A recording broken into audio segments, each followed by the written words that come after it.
tell, and I've been trying to interview them one at a time. For those who are drooling over the thought of a round table, I don't think that's possible at this point in time. So at least one of the young men from this community decided that I was the devil. So he won't be back on my show. Same person threatened to fry my brain in the here and now. Same person has a reputation for sending photographs of himself aiming a gun at the camera to people. Yeah, this is serious shit. This isn't fucking around. Yeah, this is serious shit. It's people are legit scared of this man. And I say man because he's in his 30s. So yeah, this is serious shit. It's not something to be taken lightly. Really serious things happened to these young men when they were kids.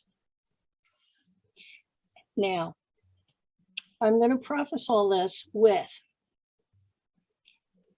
when I was in my first trip that ended up being a 55 and back, I spent 5 years as a guest at Langley. And in the middle of that, they took me for 6 months to Montauk. It was the same place, the same equipment, the same time tunnel. Different people were running it. The first program that I was part of, they were equal opportunity pedophiles, boys and girls. What I've talked to from some of the other grown women who survived that,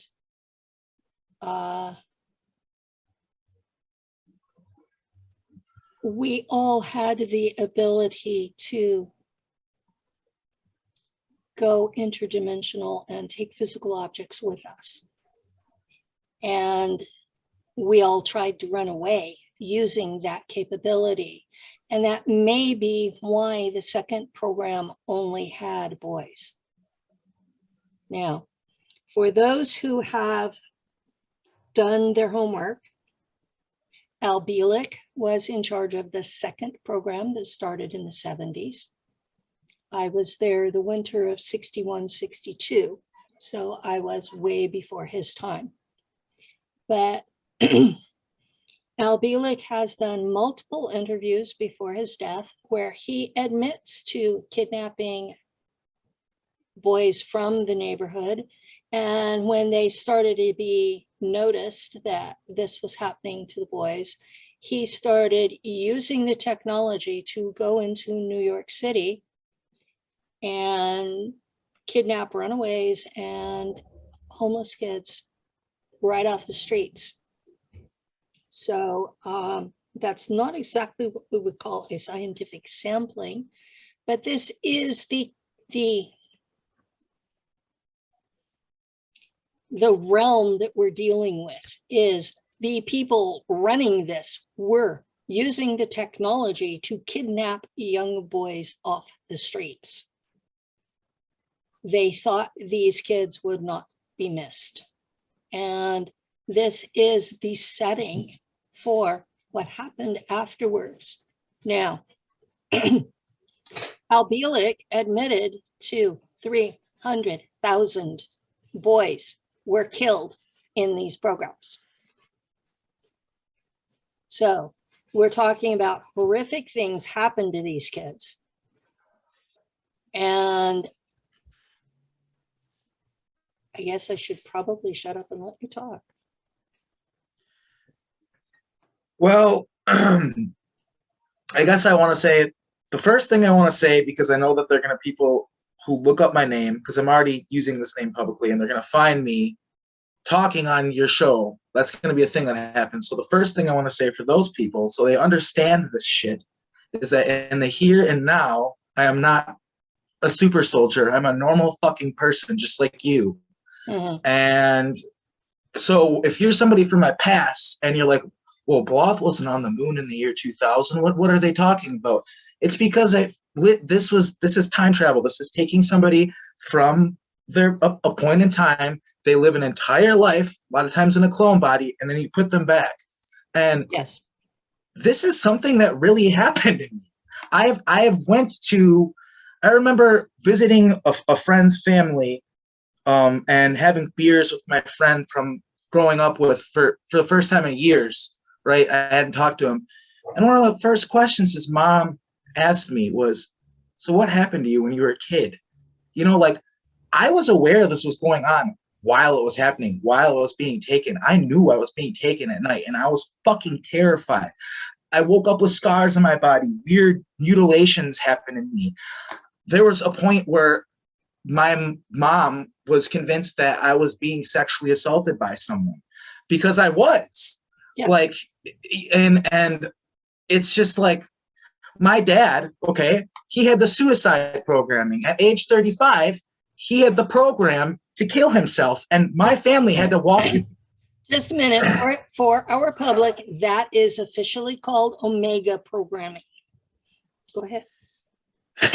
At my father, at age 35, which is the age that fucking monster Preston Nichols talks about when it normally happens, at age 35, my dad had voices in his head basically telling him that if he didn't kill himself, his whole family was going to get tortured and all this stuff.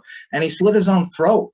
And we had to walk as a family. Like, my brother, I don't remember that moment in my life, but my brother still has to live with that trauma. And they broke them, my father. What they did to my father in these programs, not everybody comes out of this a normal person and is able to live a normal life, okay? They fucking broke my father, okay? And thankfully, he's doing a lot better now with the help of medication and the support of the people who love him. But I'm glad he survived, because most of them don't. and it's a miracle. I mean, the fact that I'm even talking to you right now and remembering what happened to me in itself is a miracle. It's just like, this stuff is, but when you wake up in the middle of the night, you can bury it as much as you want. You can bury it for years and years and try not to think about it because that's what you want to do. But when you wake up in the middle of the night on your bed, but you weren't sleeping and you're just doing something else, that's going to make you fucking go crazy wondering what the fuck happened to you. And you can't help but look into it. And so that's what I started doing. And eventually I figured it out. It took a really long time. This is like over a decade of looking into stuff and putting facts together and my own memories together to finally get enough to make sense of what actually happened to me. And it's traumatic. It's not some fun Star Wars space fantasy. It's fucking, you already know, Penny. I don't have to explain it to you. If anybody's listening to your show ever, they already know that this isn't.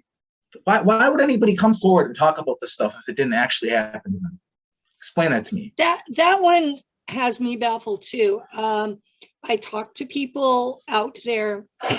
I speak at usually one conference a year where I talk to the public, and they're the other speakers.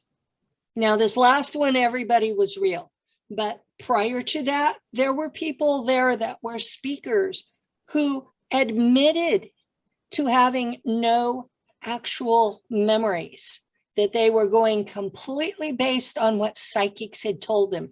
Why the hell would you want to be part of this?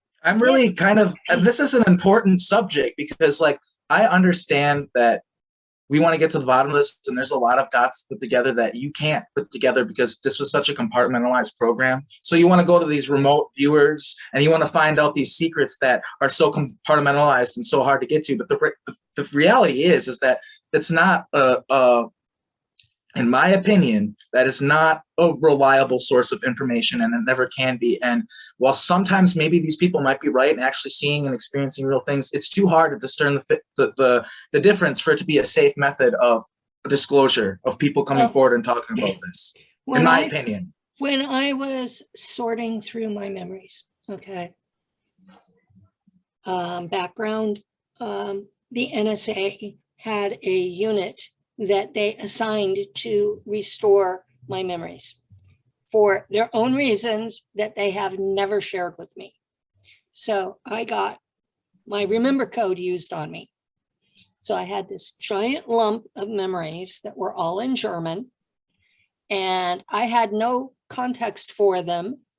And it was smells, tastes, feels. It wasn't just voices. And people need to understand that you are immersed into the situation and you have no fucking clue what it is happening to you. And you have to sort that through. And at the top of mine was raptors coming through a wall and killing children. You know, the memories that come forward to you first are the really traumatic, intense events that happen. yes, the ones with emotional impact. And so I was doing research to figure out what the hell is it that I'm remembering. And I ran across some of the greats, Michael Relf, Randy Kramer, and they were my grounding in that this had to have been on Mars because of the raptors. And from that point forward, yeah, I went through all the literature. So there are people who remember their incidents in its context, and it was in English, so they know what they're remembering. I didn't have that luxury. So I did lots and lots and lots of work. So I understand what you're saying. Now, back to what you said and the context of psychics. I had people offering me their services in exchange for what would be basically slavery. And I've been through enough slavery, thank you. But that first 4 years, most of the people who offered were fakes. And they thought that working with me would give them credibility.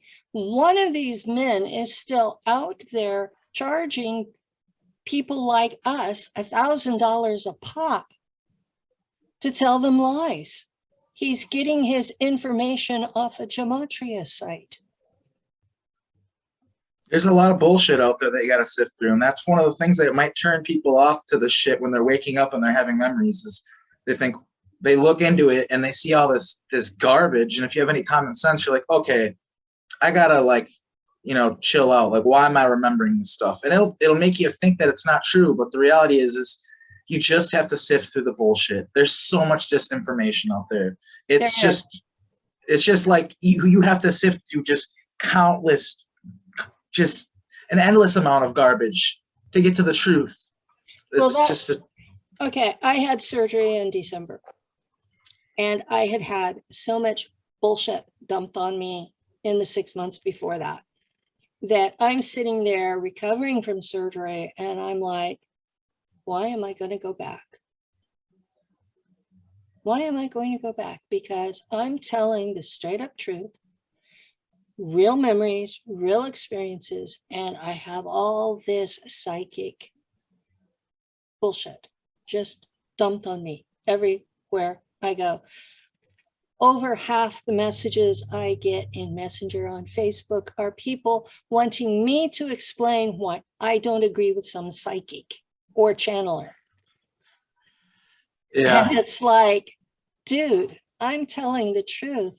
They're pulling it out of their ass. Ask them why. So, yeah, one of the reasons I came back is my lovely producer, who's currently not on screen. He and his mom have had my back. His mom is the CIA archivist who verified my testimony. And literally, while I was on the table with my throat cut open, their house burnt to the ground. He's why I'm back. And anybody who pulls bullshit on him is going to have to deal with me. I don't care who you are. And I don't care what sins you think he may or may not have committed, because he has always had my back. And when he lost everything, he still wanted me in his life. And I That's a think true friend. he's a true friend.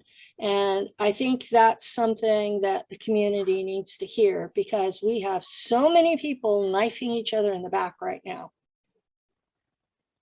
Yeah, that's what I felt pretty much instantly. I couldn't believe how quickly I had people sending me like messages like, I'm sorry for laughing at you while you were being beaten nearly to death. It's like, hold on, I don't even remember this memory. Like stuff like this, you know, it's Yeah, it's a lot to take in. it is. So when did you first realize you were being taken for this shit?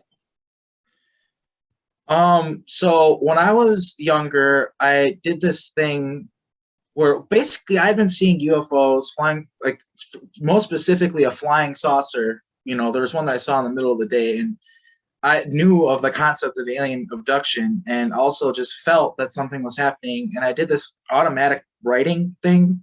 And I was like really young when I did this.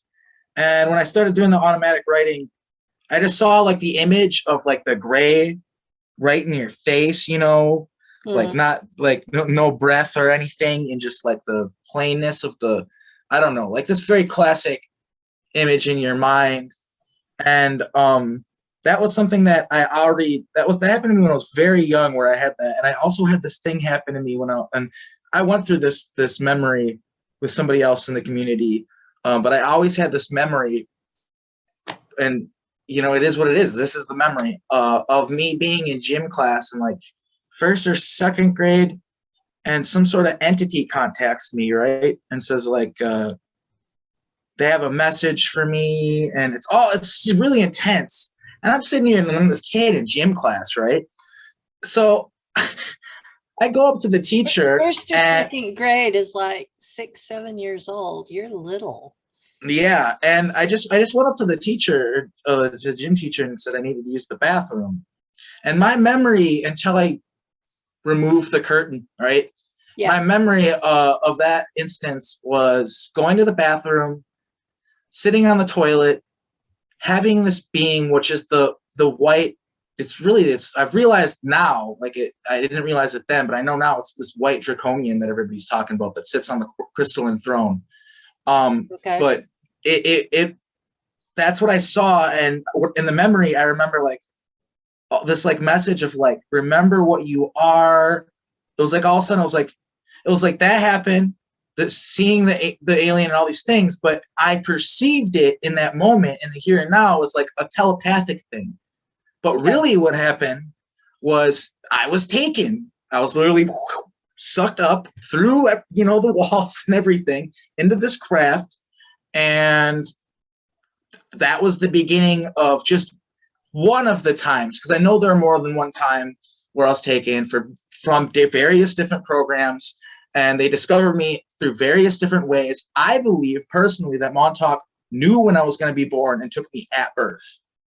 And I believe that this specific time that I got taken was because of some other reason. And the draconian makes me think this was my Zentaur altar. And I'm still sifting through the memories, but I do know that I have this altar that worked with draconians, like directly with them, and that altar's name was Zentaur. And that might have been that time, I don't know, but I think I want to. So okay, I'm going to insert something here. Okay. Is it working with the draconians? Is that an altar doing that, or is that a past life memory? Because you said that the white draconian told you to remember who you are. I'm really confused about the whole thing. And the way I look at it is, it gets a confusing thing to happen to you. You get taken and have all this stuff happen, and then be in your body. And what I remember from it is like being in a daze, an absolute daze, because I had just lived an entire lifetime. I'm like, whoop, there you go, back to your other life. Yeah, and they do that to us. Yeah, and I just remember like the message of remember who you are, and like it's kind of like, we live in this shitty low vibration world that just buy, sell, like take advantage of people, like this low vibrational thing. The message was telepathic and it wasn't words, and it was telling me like, don't get fooled by the shit. Like, don't remember who you are. Like, don't become a lowly human, basically, I guess, one way of saying it. But there's something really important I want to mention about this particular point in my life and this memory that I want to make really important, because a lot of these things are very unclear, but some of these memories I have are very clear.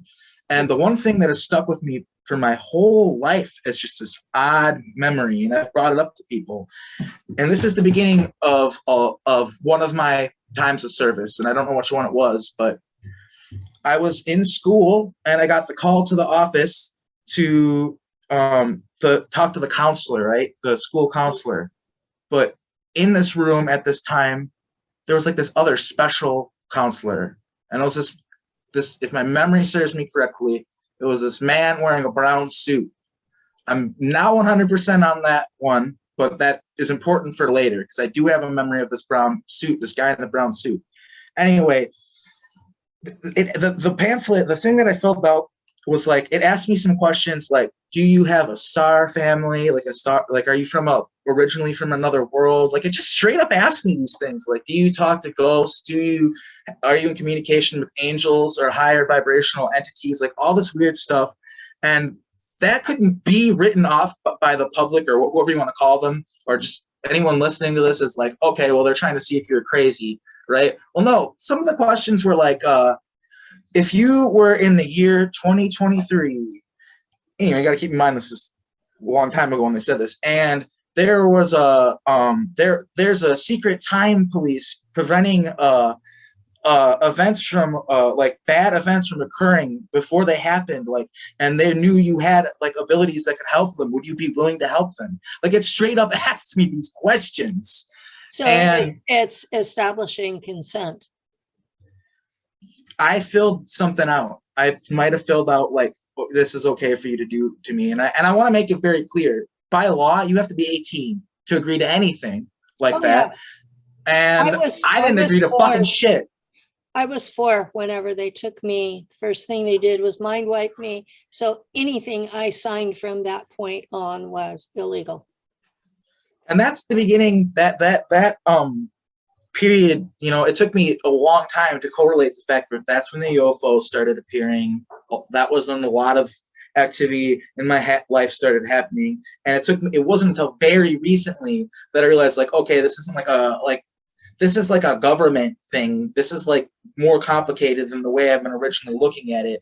Like, and I have this memory of the man in the brown suit. This is something that I think is important because I think this happened to probably a lot. Like, it maybe didn't happen to you, Penny, because you're from a long time before me, but this definitely happened to a lot of people, and they're going to remember this exact procedure.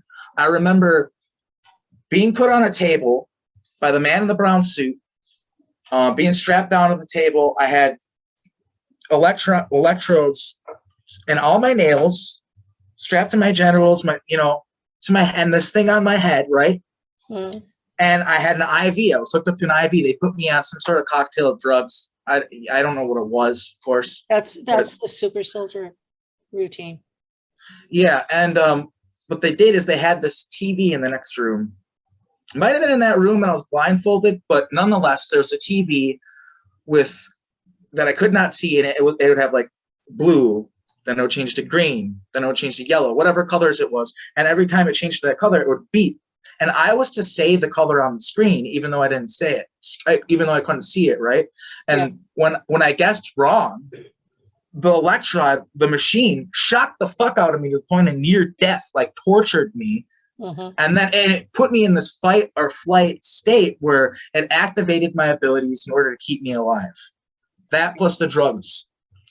So when people wonder, why don't you have powers in the here and now or this and that? Maybe you have some residual abilities because of who you are, but they literally torture the fuck out of you. There's technology involved. There's all these things at play that make you able to become this weapon. Like, you aren't just born psychic, bending spoons and stuff. I don't want to scare you, but I am 66 years old, and a week and a half ago, my firewall disappeared.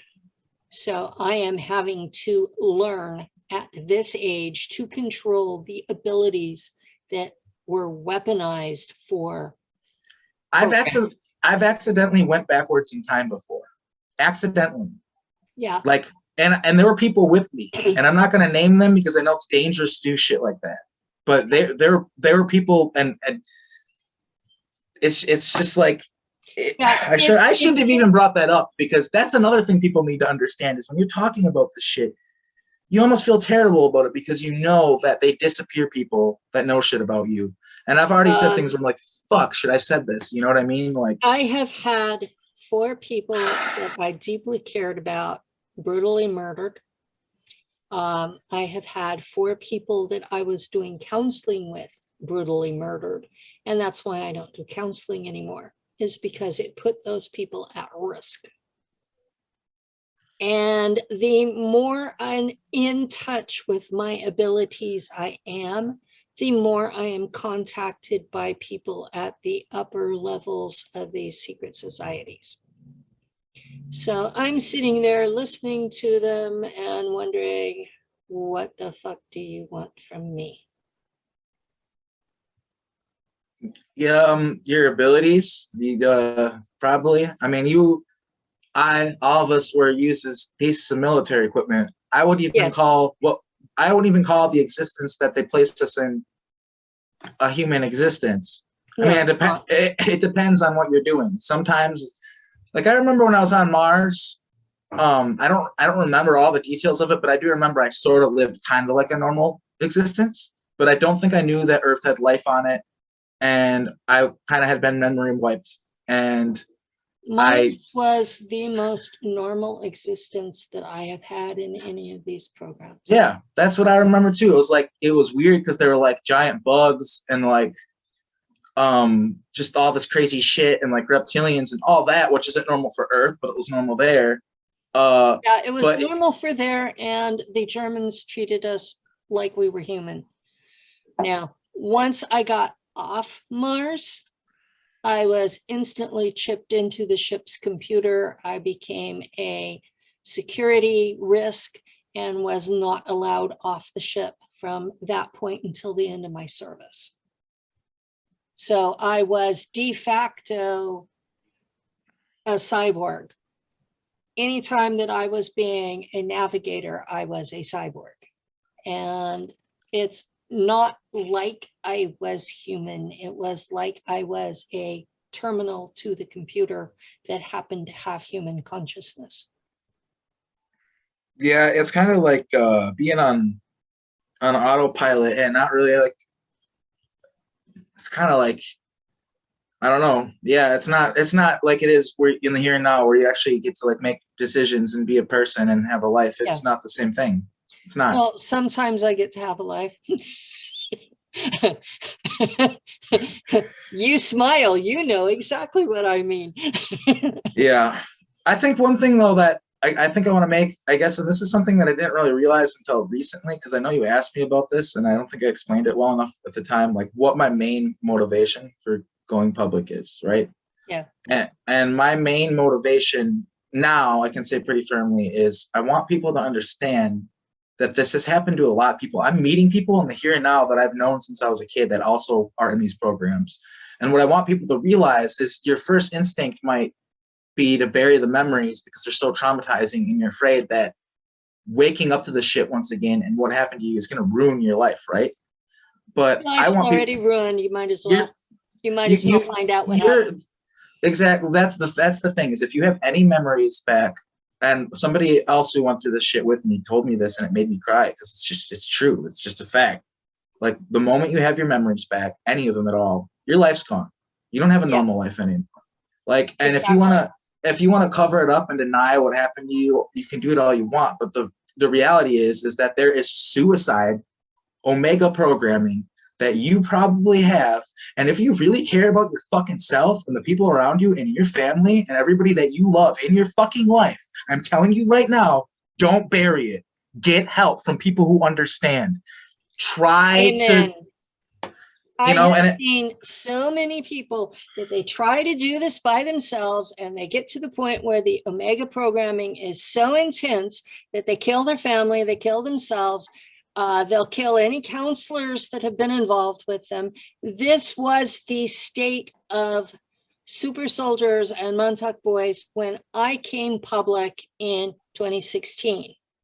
Now, I did not do this alone. There were a group of 12 admins, and over the years, half of them got mad and stopped talking to me, okay? We worked at making it where we will only survive this if we do it together. We changed it from testosterone-laden thumping chests and finally going crazy and killing people to we talk, we share, we encourage each other. Now, I'm not saying everybody is at that point, but that is the goal, because there's nobody out there that's going to help us. You go to a shrink and they're gonna drug you into oblivion because you're delusional. yeah. That was my experience. Yeah, I know not to talk to doctors and stuff about this, but it is what it is, you know. And thankfully, we do have each other. But also, another thing that people do need to be careful about is when you do reach out to people and you do start talking to them, not everybody's your friend. And I mean, let's face it, it's tough. It's a tough world, and there are people who are dangerous. And I would like to think of myself as for somebody who's been through this shit, a fairly safe person especially compared to a lot of other people in this. And that's why I want to come forward. Is like, if there are people out there who need help, you know, I have to help them. It's like, it's kind of not a choice, you know. It's kind of not like I chose this or I want to do this. It's not going to be fun, but I have to come forward for the other people who haven't come forward yet that need to come forward. I have to come forward for the fact that their technology is being suppressed, that are being used to hold down humanity and make us basically a subspecies slave race. Okay. Mm-hmm. I'm doing this because we deserve better than that. People deserve better than not knowing whether or not their children are being kidnapped because they had past lives off Earth or might have abilities or whatever. We deserve better than what we have on this planet. This is a beautiful, amazing, incredible planet, and it is being disrespected by the way we live life on it right now. Okay, my initial and main goal is to stop the fucking kidnapping. Tall order. There is nothing we do out there that I have memory of that cannot be done by consenting adults. There is no fucking reason. What I'm curious about is like 2-year-olds and 4-year-olds and 6-year-olds. What I'm curious about is, I know Randy Kramer is like this next gen, apparently, right? Super soldier. And he said he's a spokesman for his agency. He is not a whistleblower. Keep that in mind when you listen to him. He is speaking for the Space Marines. He is not exposing them. Okay, that kind of makes sense. You kind of explain that. So yeah, he's not going to talk about everything that happened. But yeah, I just kind of wonder, like, because here's the thing. This is something that I need to bring up. Is what I remember. Okay, I don't mean to bring people up here, but there was a very recent interview that you did where a certain someone was about to talk about what happened with the Montauk program, how it changed, because there was a huge change that happened. And essentially, I don't remember exactly how it happened. I don't remember the events that unfolded that took place to make this change occur. But I know for a fact that Preston Nichols and Al Bielek got kicked out of Montauk. They got kicked out of Montauk because they're abusing their power. They were using it just to run a fucking pedophile fucking rape fest for themselves. Yeah. And once the opportunity to fucking kick them out of there and run shit without them was presented, because you gotta keep in mind, Preston abused his power because he knew how to run the equipment, and without Preston, there wasn't a Montauk. Well, as soon as we didn't need that fucking asshole anymore, you best believe we finally got rid of him. And what I remember is being pulled aside by a certain someone, and they'll remember this memory and verify it, and they have my permission to do what they want. I was close. This is something that I have to live with. I was close to Preston. I was like Preston's little pet. I would do whatever he wanted for him. I just didn't want to get tortured. That's what people have to fucking understand. But because of that, I had more freedom. I was able to do more stuff than the other Montauk boys because they would resist more than me. And I was able to go on these time-altering missions where, because I know there's groups of people that did it. There are ones that require just one person. I was like the person that maybe there are other people that they trusted. I don't have the details, but I remember they trusted me to go on just missions completely by myself to make changes in the timeline. No support whatsoever. And I remember coming back from one of these missions, and Montauk was just trashed. I don't know what the fuck happened, but there was blood, and it was bad. Something fucking happened. My understanding of what happened was that Cameron came up with Junior. And because in the chair, it amplifies your abilities, that Cameron manifested the worst monster he could imagine. I've heard about this before. And that the monster destroyed the place. And whatever has occurred there since was by new people, because the monster made sure that Preston and Al could no longer work there. And what I remember, because I wasn't there for that, I was off doing a mission or something.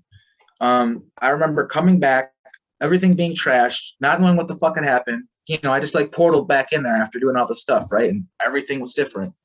And I got pulled aside by a certain individual's altar. And they said to me, look, Jacob, because that was my name as that altar. My name was Jacob. They said, look, I need to make something perfectly clear to you, buddy. I don't know exactly how they stated it. You're going to know this individual is like this. You know them. He's like, I want to make something perfectly clear to you. We changed some things around here, okay? We got rid of fucking Preston. We got rid of Al. We got rid of all these fucking pedophiles that are hurting children. And guess what? You are not going to fucking hurt any children ever again. None of us are going to hurt any children ever again. That it's not necessary. They were abusing the program. They were making it less efficient with what they're doing is the reality of it. And he said, if I ever catch you doing any of the sexual programming or any of this stuff to anyone, to any of these kids ever again, I will fucking personally mutilate you. That's what he told me. That sounds like him. And I do know that man's altars. I blew up his head in Nacht Waffen. And you have to understand when I say this, when he was telling me not to torture people, not to hurt people, God bless him for doing it. Okay? God bless that he had that moral fortitude to make that decision and make those events. Thank God those events occurred, right? But me in that time had just come back from this mission, and before I was there, I had all this power. I could do whatever I want. I had free reign, okay? I could go back in time just because I felt like it, if I remember correctly. And that pissed off the other Montauk. I remember remembering this stuff and thinking, oh God, how long is it going to take before these other people remember this shit and don't look at me the same? And sure enough, it's exactly what happened. And all I can say is I'm sorry. I'm sorry that I was weaker than you and didn't resist. And that's the reality of it. I feel like I was weak and that I should have fought against it more too. But man, can you imagine being thrown into a room full of like rabid wolves and being eaten alive and then just waking up in a regen tank and being like, okay, do what you're told or we're just going to do that to you, something worse. I don't know. It just got worse and worse, the shit they would do to you to get you to listen to them. It got to the point, this is something that was also talked about recently, where they knew the torture, eventually you just become numb to it. Yeah. Fucking feed me to the lions. But what they realized was a very powerful tool. And this is where it gets sick to me. This is like the sickest part, is they'll make you fall in love with someone. They'll twin you with them, okay? And then they'll use that love that you have for that person and their love for you against each other and play you against each other. And just it's like for them, for Preston Nichols, this thing they figured out, this soul pairing thing. Okay. It was like, They didn't figure it out. Well, for them, it was like this magical source of power. It was like gas in a fucking engine to them. That's all that this love was to them. They didn't understand what love was. Preston Nichols doesn't understand what fucking love was, and I don't think he understood that. That's why he didn't understand that in the here and now as who he was, and that was, I find it very fucking hard to believe that was an altar. I'm not giving you a hard time. It's, we can talk about Al and Preston because they're dead. Yeah. That's the legal. And I don't know what the hell he would try to do, but I know for damn sure that he remembered me in the here and now. There's no way to remember me because of how much fucking, there's a lot of Montauk boys, but they didn't take me because they had things pretty down when they took me, and they took me because this is where it gets a little blurry and a little weird and maybe sounds crazy to people, but it had something to do with the fact that I was a Ra and that I had some sort of access to this certain something they needed. And basically, I think I got born when I was taken because because they knew that I had something that they needed, and they knew I was going to be born, is what I think. And can I insert? Yes, absolutely. From my own research into this, all of us who were targeted and not just picked up off the street, all of us are related to the royals of Europe. The royals would have 20 kids, and they would only have jobs for the first 3 or 4. And after that, the kids would be taught a trade and bumped down into the middle class. And eventually they would end up, poor white trash like I am. And we share the same genetics as the royals, but we don't have money or power or titles. So they don't think it matters what they do to us. They're looking for our genetics. Now, all of these starseeds are born into those bodies. So they are looking for psionic abilities, and it takes certain genetics to support them. And that's why they go after families. That's why they took my mother, they took me and all 4 of my siblings, they took all 3 of my kids. I have grandkids, I've seen it in their eyes, they have been taken too. So this is a bloodline event. It's boring. They did know when you were born, because somewhere around the time I was born, they got the technology to be able to pick up when a bright light was being born. And most of us, they tagged us immediately. They knew exactly who and where we were. And they've been tracking us ever since. I think also they think in these programs, because basically we had a small little conversation about the Ra and who they are and what they did. We weren't very good to the humans on this planet. We treated them very poorly. So in their eyes, it's justified. Tit for tat. You did it to us. Now you get to experience it. And I can't verify that, but I just feel that in my heart I remember them calling me a fucking monster. I know what you are. I know what you really are, you fucking monster. Not that I've ever talked with James Rink, but he mentions that too. They call them alien boy and made fun of him for being not human. That's what they do. They hate us for what we are. They know what we are, and they're human, they're team human, and we're not. That's at least what it felt like. That's what they made us think. I don't know how accurate that is, but they belittled us for what we were. That's part of it, yeah. That's definitely part of it is soul racism. In fact, what is it they call that?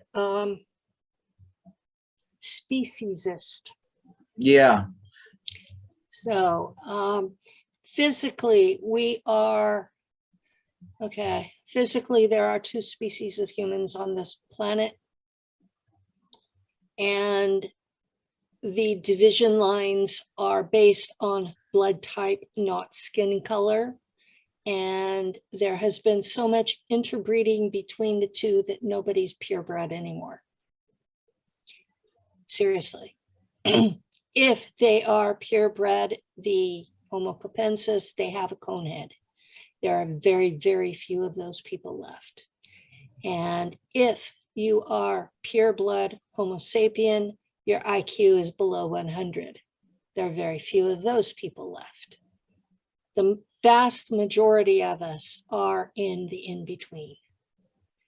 And trying to set us up against each other is the biggest mistake that these agencies are doing. The only way we're going to make it through this time in the great year is if we work together. It's going to take a lot of work, and it's scary. You know, one thing I know that happens is I know from somebody that I talked to who, that like in a lot of timelines, I recant my story because I get threatened in the here and now. I get That's very likely to happen. I understand that everyone I have worked with has been threatened. So yeah, so there's apparently other timelines. I want to make this clear, so just kind of, so this can be ruled out by people if this ever does happen and they look into it enough at all. I have been talking about been like not public about what happened to me, right? But for the longest time, I'm an artist, I'm a musician and stuff, and it's in my art, it's in my music. It's not like I don't talk about it, like, but I just do it in this way where it's just art, right? And it could be easily perceived as a thing where me coming public is like this publicity stunt or something like that for my art. And that would be a very convenient cover story for me if I ever got threatened. So I want to make it perfectly clear to help preserve the community here that if I ever do come to a point where, you know, unfortunately there are physical threats against my fucking family and I care about them a lot, and I ever do this hypothetical thing that has already happened in other timelines, apparently, I just want people to know that that's what happened, and I'm going to do my fucking best to not have that happen in the here and now. And I also want people to understand that I think that time, and I think it's true for the people who understand this, that the future is constantly changing. We don't know what the future is. So us coming forward and the fact that there's so many people remembering and all this stuff going on, despite the fact that remembering all this is very traumatic and all this stuff, to me, it tells me that we are closer to having the ability to be able to live in what is referred to as a golden society, like where we're not being lied to about the technology. And instead of the technology being used against us and used to enslave us, we actually have it. You know what I mean? And it betters our society. That's what needs to happen. And if that doesn't happen for us, we're just going to be in this perpetual bullshit that we're in. And I don't give a fuck who you are, left or right, in the middle. It doesn't matter who you are. Everyone's tired of this shit. Everybody's tired of this shit. Well, there's a small minority who think that control and power is like some aphrodisiac or drug to them. And those people are going to insist on keeping the rest of us enslaved. So if humanity has an enemy, it's those folks. Yeah. But we need to, I see people remembering as a good thing. Yeah, I know it's fucking traumatic as hell for the individuals, but look at what's happening. We're getting people from different programs remembering the same basic treatments. So, yeah, things happen to me similar, but they happened to me at Langley. And I used to think it was the CIA because it was at Langley. And when I got my testimony verified, the CIA archivist said my packet came from the OSS. So there are agencies involved that we aren't even aware still exist. Yeah, I know for a fact that when it comes to being this, having these alters and this capability, like I know, like, well, you talk about this. They don't, it gets kind of terrifying when you realize, like, oh, they can take you over and over again and use you over and over and over again. You're this valuable resource. Like, why would they not do that? Yeah. And for me, that's why I am remembering. That's why I'm going to integrate my alters. That's why I want other people to do it, is because I want to say, no more. Don't fucking take me anymore. Like, I'm not your fucking piece of military equipment. I'm an individual. Like, I'm a person. Like, this isn't okay. Like, and yeah, we need to end this constant bullshit. Now, you were talking about they were using the twinning concept with you guys, and you thought that was Al Bielek and Preston Nichols. That happened to me at Langley in 1963. I mean, it happened to you, but it's just the same thing, it's the same thing, but it's 20, 30 years earlier. So right. They didn't invent it. They found it, but they didn't invent it. Yeah, and they didn't. They used it and didn't have any remorse over doing it. They didn't have any remorse about doing this. They don't have any remorse over anything they do. But I know this happened to me because the NSA agent who activated my memories was the man who had been the little boy I was twinned to. They chose him on purpose to activate my memories. So we had a really hard time. And when I went public, they killed it.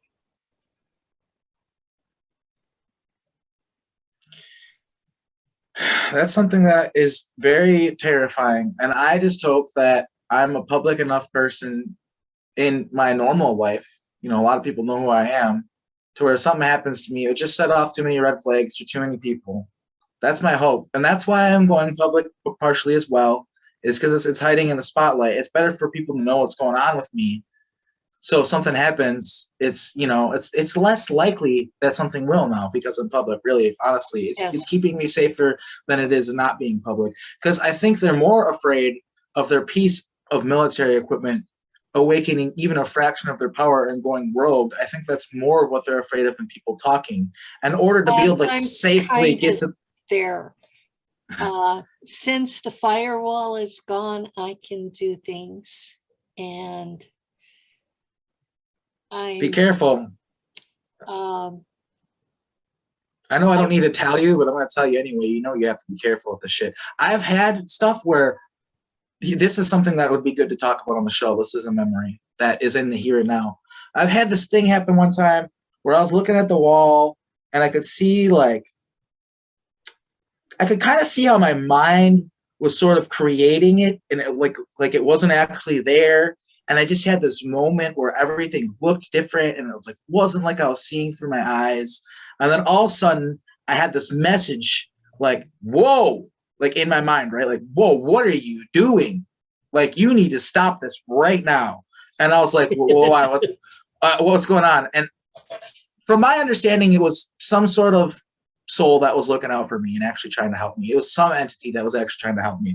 And what they said is, look, they have procedures, they have ways or whatever to be able to know if you're doing something like what you're doing now. They instantly lock onto it and try to shut it down anytime it happens. If you realize the matrix you're in and you start seeing it or whatever, I don't know what exactly I was experiencing, because it's like, but I just barely inched into it, and then I was like, whoa, this message came in my brain. Mm-hmm. It was very bizarre, because what the message said to me was like, you need to go to a lower vibrational state, like instantly. I'm like, how do you do that? And they're like, really easy way to do it would be to look at sexual images on the internet or something, like pictures of women or whatever. So that's what I did. I just kind of looked at girls on Instagram and like lowered my vibration or whatever. And then enough time went by to where I was like, okay, like I was just like on my phone looking at stuff or whatever. I wasn't even looking at girls anymore. I was just like looking at stuff, like just sitting on my phone. And I was thinking, okay, so nothing happened. Whatever. That was weird. I'm going to go for a walk, right? You know what I mean? And I go outside. And at this point, I was staying with a friend of mine at their apartment. It was like during the beginning of the pandemic, and we had decided to do this music thing together. So I was sort of like moving in, and this is like day 2 or 3 or something like that. And so anyway, I walk outside and I start walking in the backyard. There's like this path, and you can walk in the woods. It was really cool. But anyway, behind me, a police officer walks out of the apartment complex that I was in. He was in the apartment complex, okay? And he just comes out behind me, and like I didn't see him or notice him. It was the weirdest fucking thing. And the guy just says to me, he goes, "Hey!" He yells out to me because like I didn't even see him. It's like I had to turn around after he yelled at me. Like, he's just like, "What are you doing?" And I'm like, I'm going for a walk. Why? And it was speaking of pandemic. I'm like, why? What's the problem? Am I like not supposed to go anywhere? And he's like, no, we just had a report of someone being where they don't belong. You notice me? That's literally what he said. Someone being where they don't belong. And I'm like, oh, well, and I knew what the fuck was going on, but I played coy because I knew that yeah, you can get kidnapped in these situations, okay? Oh, I was yeah. aware of this. And I was just like, oh, being where I don't belong, my buddy, I've got his permission to be here. You can call him. Like, I didn't break into his apartment or anything like that. Like, he works at Walmart. Like, it might take a second to get a hold of him or whatever, but like, I didn't break into this apartment. I'm not stealing shit. I'm going for a walk. Playing coy like that, like, made him be like, oh, okay. I just kind of like, whatever. And like, and here's the thing that people also need to understand in the situation is that cop probably didn't even know what was going on. And he probably has alters. He probably has fucking alters. I know that there are teachers in the public school system that have alters that they're using to handle kids that are in these programs and all sorts of stuff. It's in our society all around us. This MK mind control programming bullshit. It's not just people. It's not just affecting people who are in these programs. It's affecting everyone. Like you watch the movie They Live, where it's like you look around and it's obey, sleep, and this message being pumped out. That's a artistic representation of the reality of the psychic overlay programming they're putting on TV, they're putting it in media, they're putting everything. There is psychic programming that exists on a higher state of consciousness that is being used to program everybody all the time. So this isn't just a SSP survivor problem. This is a human being, human race problem. Yeah. The whole human race is being controlled through media and through it's like almost like an EMF layer over the planet, and it's damping down people that have abilities, and it's really damping down people that don't, because we give them some sort of resistance. I was going to say, I'm in the last apartment right next to the street, and right across from us is the old school telephone poles with like 5 different wires, and then the bottom one belongs to the US government, and it's the optical fiber thing. And we had AT&T trucks out there for so long that a couple of weeks ago, Lou, my partner, went out and said, you know, you guys really ought to build yourself a shed so that you're protected from the elements. And the guy says, yeah, you're probably right. And we haven't seen them since. Yeah, I've had weird stuff where I've noticed things like, for instance, like, okay, I personally believe, and this is kind of like, this is the type of shit where I think they don't want you talking about it. And this is like the dangerous information come out about, but whatever the fuck, I'm here. So I'll say it. I personally believe that Appleton is like a hub for this mind control programming and SSP shit. Because I know too many people who are in the programs. I know too much weird shit is going on here. I believe that there is an underground base underneath Appleton. I believe that one of the entrances is in the water treatment facility, but there's more than one. I share memories with another SSP survivor of weird shit in Appleton. They remember being here. And some of the facilities that I remember, they remember. So I don't know what it is going on in this town, but I do remember that there's this trail that used to have a military gate. Okay, I mentioned mentioned it to this certain individual. At the end of this trail, there's like this house, and I remember the house as being white for some reason, or maybe it's blue. Whatever. The important thing is, they're like, oh, I remember it being blue or whatever color it actually is, and then I went there, and sure enough, they were right. Okay, so like, there's weird stuff happening here, and I just remember there was this one point where there was this like a procedure going on downtown where in downtown Appleton where like there are these giant holes in the fucking ground, and there were like construction workers like working on something really odd, and it was shutting down the whole street and stuff. And these giant holes that were just like huge, it like seemed like they were like a mile deep or something. They filled them with water at the bottom, so you couldn't see what was at the bottom of them. But I know what the entrance to these deep underground military bases look like the silver cap that they have. Okay. Like it's literally, if you look up deep underground military base on Wikipedia, like that's the picture, and that's what I saw at the bottom of these things. And I went up. This fucking actually happened. Swear to God, like I went up to because the construction workers had a security team protecting them. They had it's fucking security team. Like it was just happening out in the open downtown, but they had a security team. It was just all weird. The whole thing reeked of WTF, right? What the fuck's happening here? So I go up to this guy. And he's just like normal fucking guy, tobacco chewing Joe, probably, whatever, wearing his hard hat and construction equipment gear and stuff, just a normal fucking guy.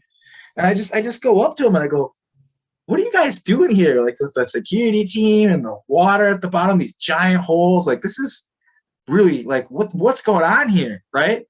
And the guy looks at me dead in the eye. And he says, oh, this is where we're putting everybody when the world ends. Oh, shit. Yes, he literally says this to me. And I say to him, with a straight fucking face, I'm like, are you serious, dude? Are you really just going to tell me? Like, I was in awe. I was like, I know about deep underground military bases. I recognize what you have at the bottom of all these holes. Like, I'm picking up what you're laying down here. Like, yeah. What's going on? He's like, oh, he's just like, this is just a joke. It's just, no, it's not. Talk to this guy over there. And he pointed to this guy that like had a clipboard and he had like the thick frame glasses and it's like cigarette smoking man from the X-Files vibes, right? Like, and, yeah, I know the type. And I went up to him and I was just like, what are you guys doing here? And he said he had something to do with like Appleton's old water system that was underneath the new. It didn't make any fucking sense. And I had these friends that lived downtown at the time. Like all of my friends lived downtown actually at that time. And they didn't have their water turned off. They didn't have anything like that happen. They didn't have any like, hey, we're doing work down here. Some shit might happen. No, nothing. Like there was nothing weird. Like something would have happened. And so I don't know what was going on there, but there was something weird. I also remember one of the bridges. There's a drawbridge in Appleton that nothing ever goes through it. It's never open. It's never fucking open. But there was one time where I was by it and it was open and you could see there was an entrance underneath it to somewhere and you could hear construction work coming out, like echoing through the tunnel of it.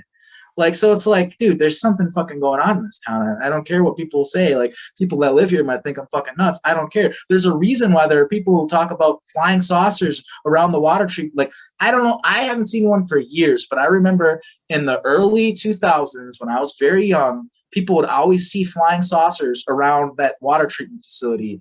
And there's just, it's got, Al Bielek talks about how they started building the underground military bases all over the place. And he talks about how they build an artificial hill first. And they kind of put it, like they build it and put an artificial hill over it, sort of. Well, we got that going on. And guess where I lived when I was a kid? Guess where I lived? I lived where you could literally walk out my door, look to your right, there's the hill with a fucking, with a barbed wire fence around it. And I believe that when I was being taken at night, a lot of, like I was oftentimes being taken to whatever this facility is. I mean, it was literally right there. How convenient for them. And I've talked to other SSP people who've talked about how they've grown up in military towns and stuff like that are in the open military towns. And I think that we have that going on with Appleton, but the thing is, it's like covered up. But there will be people who remember the weird trail with them. Like, why was there a military gate? Why were there military trucks that would come and go from that area? What the fuck was going on there? And it can be written off as all these different things, like it was the locks and it was the Navy and all the stuff. But dude, there's something more going on to it. There's something more going on to this town. And it's probably just one of many. You could probably go to fucking Japan and they probably have facilities with underground stuff. I don't know. Like I don't have the intel knowledge on this, but what I'm getting at here is this is more common than people realize. Montauk isn't the only underground facility in the United States. They're all over the place, and they're connected.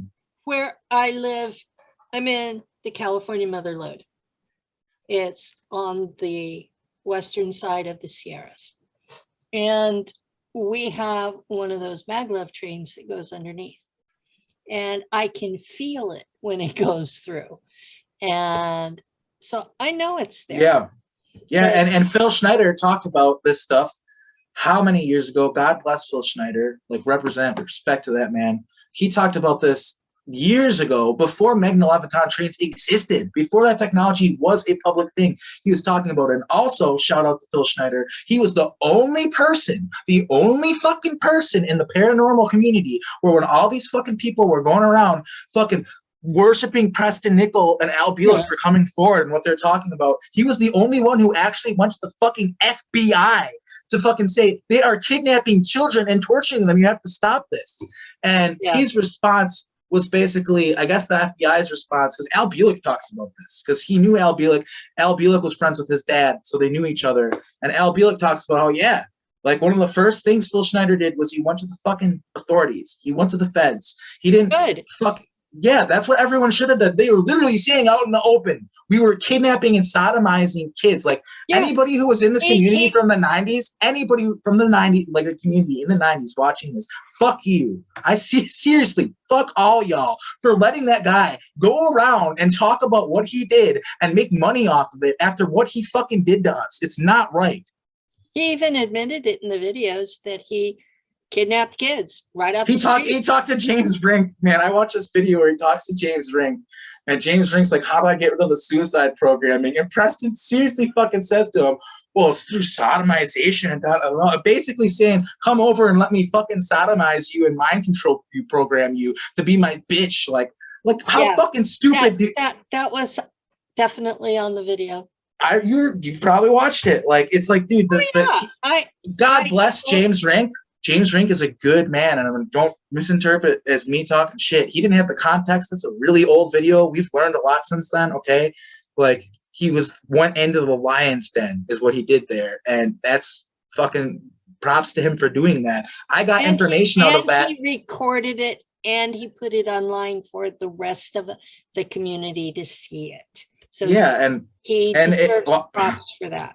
No, he definitely deserves props for his work and what he does. And I personally, and I'll just say it, not as a way to shit on their work, but just as my personal work and how I'm approaching things, I'm just wary of the psychics.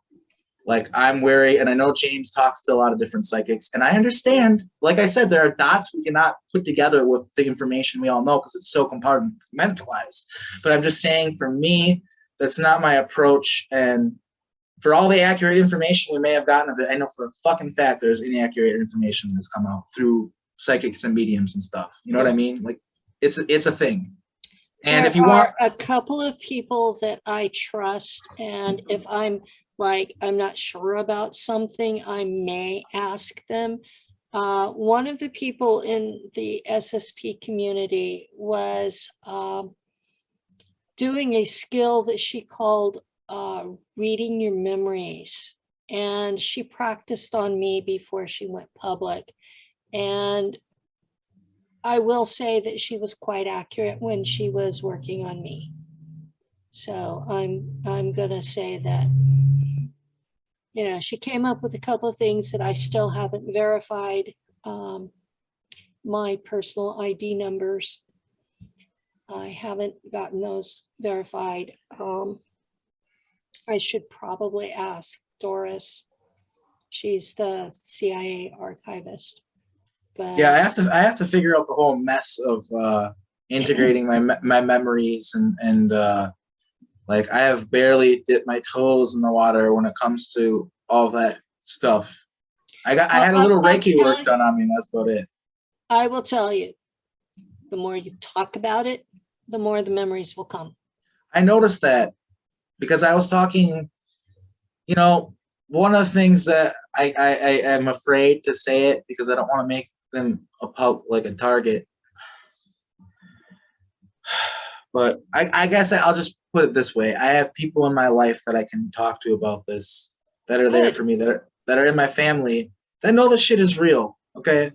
And if I didn't have Lou, I would be dead right now because I could not deal with the shit. The first few years I was public, when I wasn't on camera, I had tears running down my face all the time. It's really hard when you remember these things. It's really, really hard. And I've definitely cried a lot.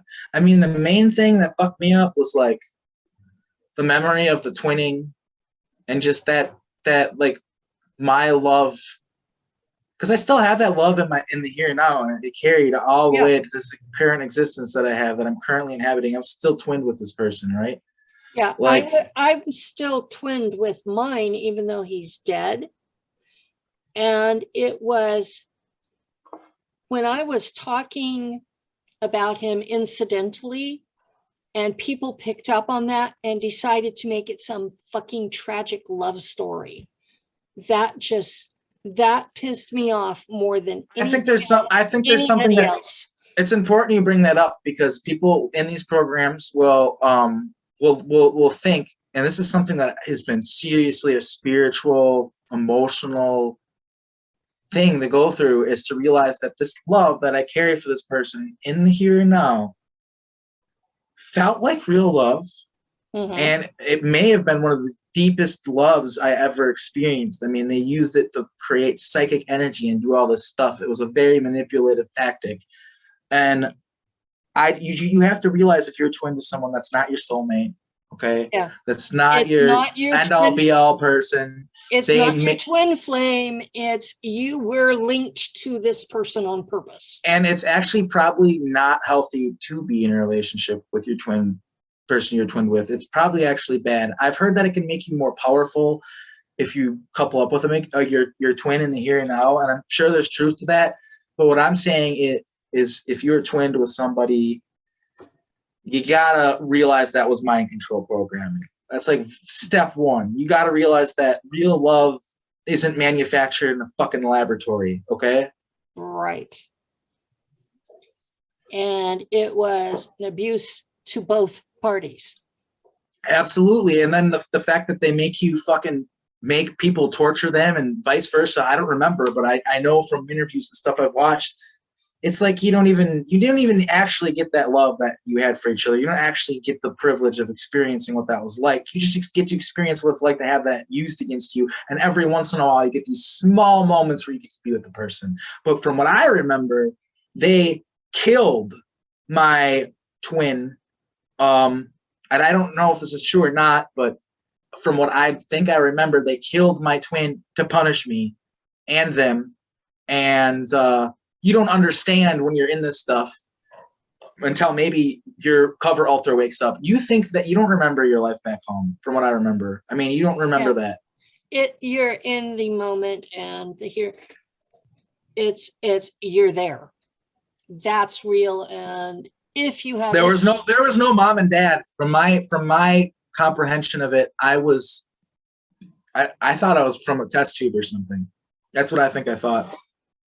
But I don't know. I don't even have a clue where I thought I came from, because I was mind wiped when I was 4 and then put through all of this crap.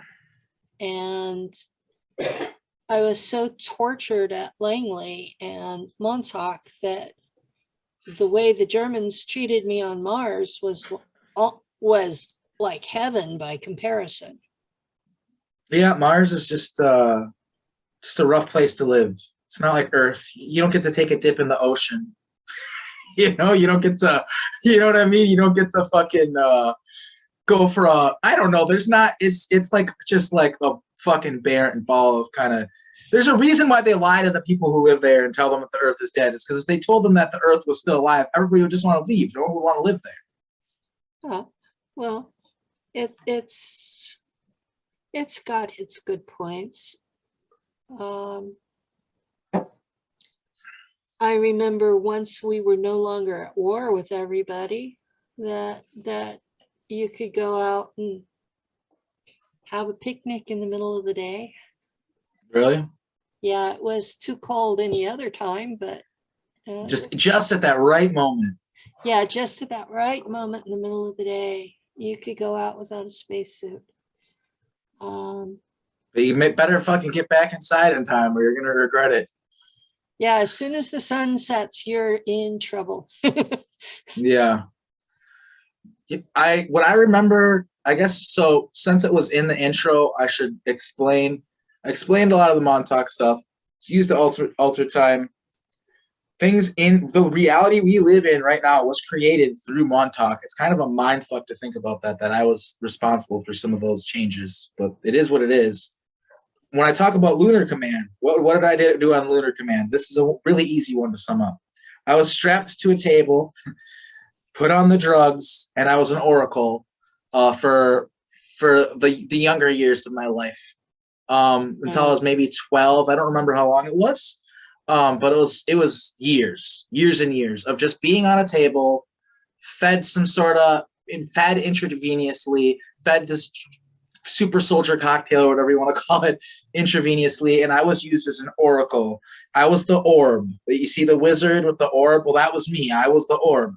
And they would I would communicate with people back in time, forward in time, other dimensions, other planets, galaxies far away, whatever. They used me just to find stuff out. They could ask me questions and I'd be able to answer them. And I was used for military operations. They would use to find out military information about stuff. They'd use me for remote viewing, all sorts of shit. And I was basically not even aware of myself being alive or being a person during this entire time. It was like not being in reality because it was so.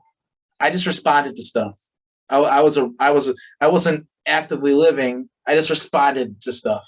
I was programmed, like I said, to be an orb. The Mars thing, I don't remember where my service started, or like I remember going to Aries Prime, Aries Prima, however you want to pronounce it. I remember going there, and I don't remember exactly what happened or my life in detail, but I do believe, and I'm still fumbling through these memories to try to figure out the details, but what I believe is that I was on the southwest hemisphere of Mars, and I was stationed with these 12 other guys, and I was there kind of like the moon thing as like psychic intel. Like if something was coming, I would know about it ahead of time. Like, or if there was something going on that we needed to know about, I knew about it. I was able to kind of protect. I was like a psychic insurance, if you will. I was able to help keep this outpost that we had safer. And I don't remember the name of it or the specifics, but what I do remember, it was in between one thing that was important, a strategic location that we had held down, and another strategic location that we held down. And it was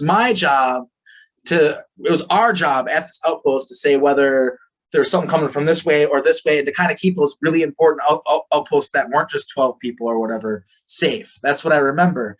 And I also remember, in the same way that you like went and retrieved bodies and stuff like that, Mm-hmm. I think I did the same thing, but not just that. Because you got to keep in mind, we're 12 guys in the middle of nowhere. Every once in a while, you're going to realize you need something you don't have, right? Like a lot, actually. And I think I was a courier on Mars. I had my own ship. I traveled around and I delivered things. And you want to know what people called me? This is something that blew my mind when I remembered it. People called me Fetcher. That was my nickname, Fetcher, because I was the guy who would go get things. So people affectionately called me Fetcher. That was my nickname in my life on Mars.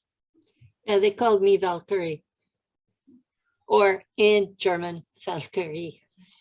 And why were you given that name? because I have another altar that actually was a Valkyrie. Okay. And Got you. the Valkyries would go into a battle zone and take the heads of people dying and bring them up to the ship where they were restored to their full grandeur. Yeah, I remember that, and I think I did that as well. I kind of had the same job as you in a way, from what I remember, and Ghoul that's duty is pretty close to being a Valkyrie, and um that was what I was doing most of the time, was ghoul duty. and when I talk about some of these, GHOUL. So what is it? GHOUL is Ghoul duty. Ghoul ghoul duty. Yeah, and like I said, they called me Fetcher because, yeah, sure, I went and got bodies and stuff. I think I did do that, but I also just on Mars, it's just like anywhere else. Things need to be delivered sometimes from other places. I did Oh that. yeah. You know what I mean? That Yeah. was one of my jobs. Just random shit. You know, if there's something needed to be done and I was available and I wasn't busy at the time, oh, Fetcher can do it, you know? I have a friend on Facebook who is not a public person, who basically drove truck on Mars between different settlements. Since they don't really have roads, it wasn't 18-wheeler, it was levitation, but same idea. They sort of have roads. It's not like we have now, but if you even look at Mars and NASA stuff, and there's this video that got leaked that you can find too of like a 1963 Mars landing that I think is authentic. Yeah, that one is, yes. Yeah. I was on Mars a year later. That's what Mars looked like. And there were rodents that burrowed there, Yeah. like capybara with shorter legs. Yeah, it's kind of a weird video to watch. But yeah, so one of the things I was gonna say, I'm trying not to lose my thought here. When you talked about Mars, that was one of the things that your videos helped me a lot when I was getting my memories back, because you're talking about Mars, and when you talked about the the ants and the spiders, Oh God. that triggered some memories. I Those remember. spiders are like, oh, major bad memories for me. Yeah, I remember one of my memories, which is probably, you know, there's a reason why I remember this through, you know, it's like a past life, and I still am able to remember it, right? I remember getting, for whatever reason, I went in to get some of the stuff that they sent me in, like during when I did ghoul work, right? Yeah. There'd be sometimes I'd be like going back into the belly of the beast where all these people got killed. It was extremely dangerous, right? Yes. Like, and I remember at one point I got fucked up by a spider, right? They got me. God. And this is the worst part. It gets worse. I remember that it was a mother spider, a mama spider, and she carried me to where the nest was, okay? Put me in like a web on the ground so I couldn't move. And when all the little baby spiders hatched, they all came out scurrying and started feeding on my fucking body. Like, I died in that manner at one point on Mars. Yes, like that is some holy shit. That's the stuff of forever nightmares. Yeah, and it's like one of those things. Then you wake up in the region tank and go. I don't even know how I survived that one. I think they suck your blood, right? Like they don't actually eat you. I don't know how it works. Like I don't remember. They suck your blood, yeah, and they insert some sort of digestive that liquidizes you, and they suck all that out. But they leave a husk. But there's enough DNA that you can be dumped into the regen tank and be brought back. I don't know what happens with the Americans, but that's what the Germans do. Yeah, I was American too. I think that's something also important to bring up is on the base where I was, we spoke American, or excuse me, we spoke English, and we were an American faction, I do believe. And Okay. I was not working for the Germans. However, I do remember like residually, like this is hard to keep track of. I know you know about this, like how hard it is, but I do remember the black uniforms of Nacht Waffen. And I know that like my father, I think, also served with Nacht Waffen, because I remember my father talking about the black uniforms, and when he talked about it, it was one of those things where he's not like one of these people who has all their memories and is able to sift through it. It was like, I was like, yeah, that's Nacht Waffen. It's like this German military, da da da da da, do some pretty gruesome, terrible shit. He's like, I don't remember that. We were good. It's like, no, we weren't. But I believe that there I was. think that from the perspective of the Germans, that Nacht Waffen is not evil.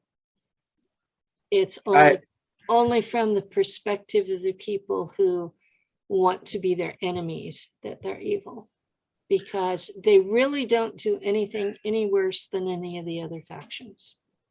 Well, isn't it true that the Nacht Waffen is sort of like a de facto military for the Draconians when they don't want to deal with problems directly on their own? Like, isn't that true with the Nacht Waffen? It's when the Draco diplomacy efforts fail, they send in the Germans, and as soon as we break out of hyperspace into orbit, the people surrender because we have earned a reputation, and I am part of the reason we have that reputation. Yeah, I remember you. And that's a really weird thing about talking to you in the here and now, is like, I don't particularly remember if I actually served with you, although something tells me that we have literally been in the same room in our service at points. But what I remember about you, and I remembered it when I found you too, like pretty much right away, I was like, yeah, this was one badass bitch that nobody wanted to fuck with. I remember that about you. You were feared and respected. Nobody was like, let's poke fun at Penny or whatever. Like, he was like, you're blowing up Pindar's head kind of made a rep for me. And that's an important thing. You're triggering a memory that I have to talk about too. This is really important. I have to bring this up. Another thing was that Pindar, that altar, ordered me to see just how badass I was, to see if I could blow up planets. And these were planets that had been in rebellion to the Draco and had resisted all diplomatic efforts, and we were sent to get them to surrender or destroy them. So everything had already failed. And so Pindar ordered me to see if I could blow them up with my mind. And yes, I did. And I ended up basically in a melted pool of almost goo on the floor and had to be put into regen. And after that, everybody, human or ET, was scared shitless of me. Rightfully so. I remember you having that reputation, like, do not fuck with this person. Like, not at all. The opposite. You try to appease to them and make them feel like honored. That's the way you were treated, is what I remember. But an important thing for me to remember, so to bring up, is ever since I was a child, I knew that I was abducted by UFOs, and I looked into the phenomenon. For the longest time, it was like these people from the 90s, and I felt like I reached this dead end. But I found this woman named Carla Turner, who started talking. She was a yeah, she was a I don't know her, but I know the name. She's a pioneer, where she started talking about how, because she was an abductee, and she's like, I'm being kidnapped by the military and these ETs. I don't know why, but that's what's happening. She's the first person that probably ever talked publicly about the virtual reality things, all this other different stuff. And she talked about this particular thing where it was going on like the year 1996, and all these people all around the world that she'd been talking to, because she's a researcher and is in contact with all these people, experienced the same thing, where they woke up during an abduction and like part of their brains were being taken out of their heads, but like George Bush or Johnny Depp or something was there, which obviously this person wasn't there. It was like a hologram or something to make you feel comfortable, because you're like, wow, what's going on? And they tell you, oh, you're special. The aliens are helping you. They're putting your brain back in your head and making you more powerful. And when my dad woke up to this stuff, he comes back when he went schizophrenic or whatever, right, which was really him not being able to handle remembering and not having context. Yeah. He shaved his eyebrows to look more like the aliens and said that he had powers, so he could bend spoons and all this shit. And the thing that was confusing about that probably for him is, yes, at one point this was a thing. These memories were not false, but in the here and now, no, Dad, you can't fucking bend spoons. Like, you know what I mean? Like, I'm going to screw up here and use a name. Ileana, the Star Traveler, can bend spoons. I've seen her do it. I remember when I was on this site when I was abducted.com. I found this kid from Canada, and he was abducted by aliens and stuff like that too. And I lost contact with this person. It still bothers me to this day because we had really deep conversations, and they would show me the pictures of their bent spoons, and they just said like, "This is why I'm being taken." You know what I mean? It has something to do with this. But yeah, I remember though, this is important for this.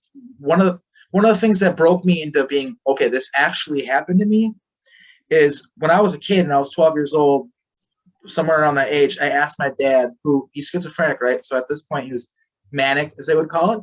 And I asked my dad, I said, hey, do you remember the stuff that happened to us with the aliens? Because he had talked about it when I was a kid, some of the memories. And he just said, yeah, we have special powers. We're special. That's why they were taking us. And there's this procedure where they took out our brain and did our stuff to our brains. And George Bush was there. And for me, it was this weight taken off my chest. I was like, this isn't real. I have mental illness in my family. I got to keep my shit cool and like chill out, you know what I mean? And stop thinking about this stuff. But then I woke up in the middle of the night. Like I said, I was like just lying in my bed and I never went to bed and I had missing time. And I was like, oh God, here we go again. Like, you know what I mean? Like, this is real, right? And so that's when I found Carla Turner, and she talked about that procedure, the exact fucking procedure that my dad told me. And that's when I was like, like, I was like, I had something in my lap at the time and I'd like throw it across the room because it was just such a fucking moment. And then fast forward to 2020, early 2020, I had this thing happen to me where I woke up in the middle of the night, and I know you don't like dreams, but hear me out on this. You'll understand why I'm bringing this up. Okay. I was having this dream, and in the dream, there was like a military general, and he was briefing me on this mission, or briefing me on the stuff, or teaching me something. And I didn't want to be there, and I didn't like the fact that I was there, but I knew that I just had to do what he was telling me. And I looked, and I just remember like in the dream, like looking to the right of me, and there's this little girl, and I look at her, and there's no face. The face is blurred. You can't see her face. You can't make out her face. And I'm like, what? They erase faces in my memory. Yeah. And in this dream, I'm like, okay, what the fuck? What's going on here? I'm like confused. And then I look up the military man, and he had like pretty sure like the green uniform and the medals and stuff. And I can't see his face either. It's blurred. And then that's when I realized I'm dreaming. And my thought as I'm waking up, which was very confusing to me because I didn't have any context yet. My thought as I was waking up was, fuck you for taking me from like my home. Fuck you for what you're trying to do to me. Like, why don't I use my thought, maybe that's being too specific. My thought was, fuck you, you asshole. I want to use these powers to explore your head. That was my thought. I want to use these powers to explode your head. But it was like this thing where in the actual moment when it actually happened, I would never dare think those things. Like, because I knew there'd be retaliation for it. But once I realized it was a dream, I started thinking those things. And when I woke up, I was just like, what the fuck was that?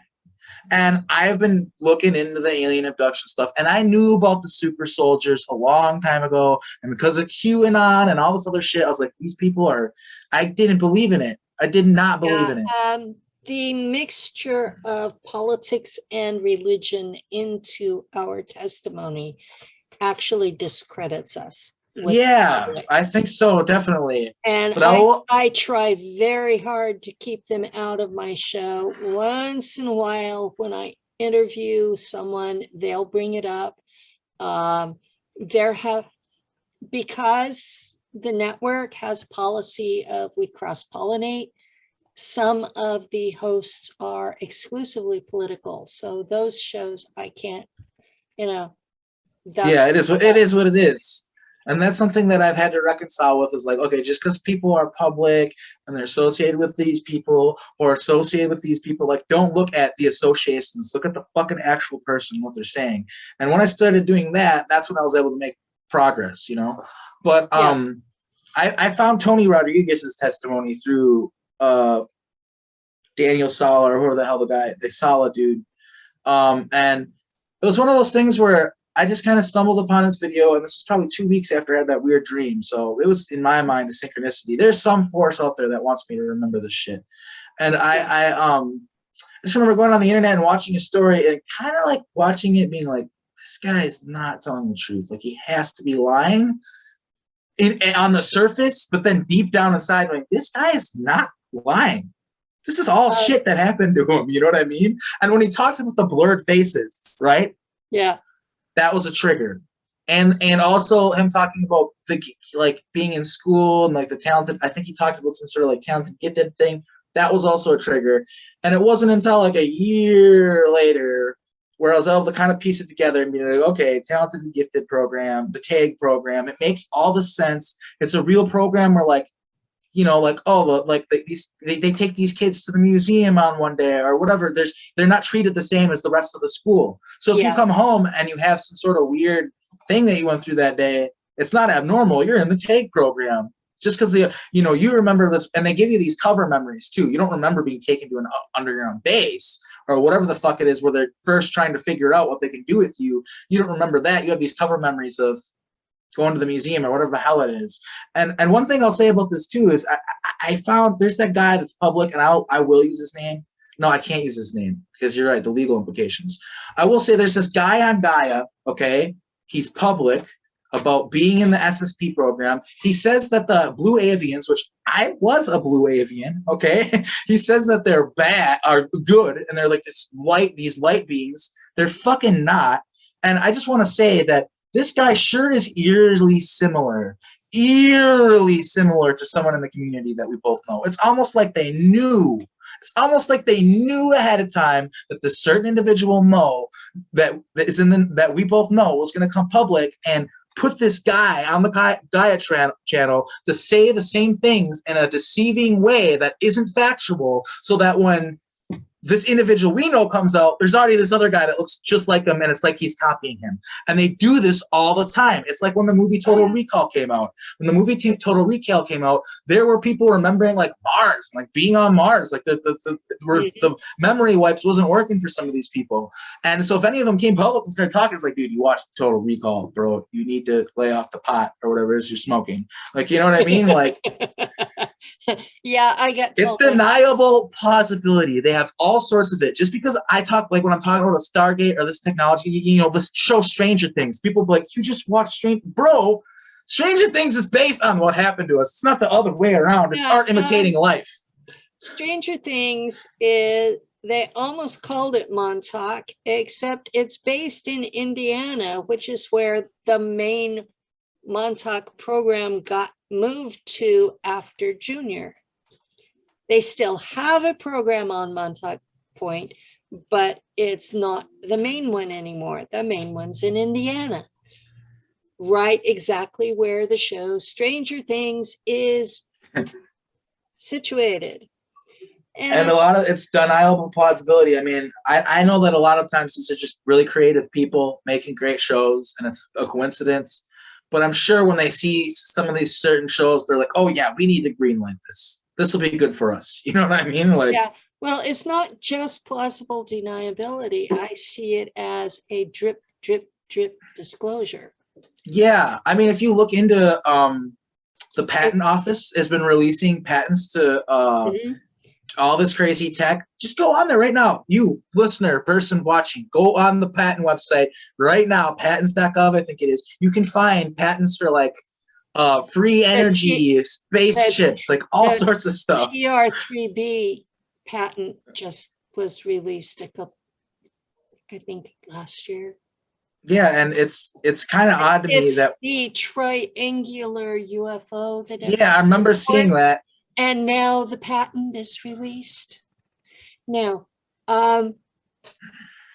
from what I understand, the main treaties with ETs that are credited to Eisenhower are now in their final year or two. And the military knows that the ETs are no longer going to comply with secrecy. So they have to tell us. It'll be interesting. Oh, it will yeah. be very, very interesting. I'm expecting a lot of people to go absolutely batshit crazy. And then others will go, well, I don't believe it. You can't believe it. Project Bluebeam. There are going to be all these people. I'm going to call it right now. There are going to be all these people who refuse to believe that it's actually happening, and they're going to think it's some sort of psyop cover-up. They're going to say it's Project Bluebeam. That's what's going to happen. Yeah. Disclosure is one fucking hell of a mess. It's not an easy thing to do. There's no right way to do it. Pretty much any way you could do it at this point, because we're so late in the game, is wrong. But at the end of the day, you just have to do it. Like, but at the same time, you've got all these religious people that are not going to accept that. Absolutely not. That extraterrestrials are physical beings in physical bodies, and they're just as real as we are. Yeah, and we're demons to those people too. I know some of that is going on where they think that we're demons inhabiting human bodies, and that's what we actually are. When that's not what we are. Well, I've been called all sorts of things. There's one of the leaders in the community that, 2016, he told a whole group on Facebook that I was a demon. And you know, what happens when you tell a bunch of people that survived MK Ultra that somebody is a demon? They might believe that person. They went absolutely crazy, and I had to block almost all of them. Daryl is saying it's time, so I'm going to give you a whole minute to talk about what you have online. As far as like who I am? Website. How to get a hold of you. Well, I'm on Facebook. I'm on TikTok. I'm on basically any social media app you could imagine. Bloth Arkheim, you can find me. And this is me going public. I have not talked about this publicly yet. And I'm trying to figure out the territory between me being a public person as an SSP survivor and being an artist, because I'm an artist. So that's going to be a really hard territory for me to navigate. But yeah, that's my story. Thank you for having me. You can find me. I'm out there. I want to help people. So yeah, thanks again. And yeah, thanks Daryl for hosting us as well. Thanks for helping out with everything, Daryl. That's right. He came out. Another person's coming out open about their life. Isn't it beautiful? It is beautiful. It is beautiful. It's scary, but it's beautiful. Amen to that. Let's have some fun. We're going to well, thank you. Hopefully you don't get kicked off. I like that attitude that you have. I should be, happy that I did this and celebrated, right? Like, it's scary shit, but I like your attitude, man. I'm gonna take that with me. Hey, guess what? We're gonna be talking, trust me. Well, sounds good. The next host is here for his show, so thank you all for coming, and thank you for all of our listeners. Yep. Have a good one, Penny, and everyone involved. Take care.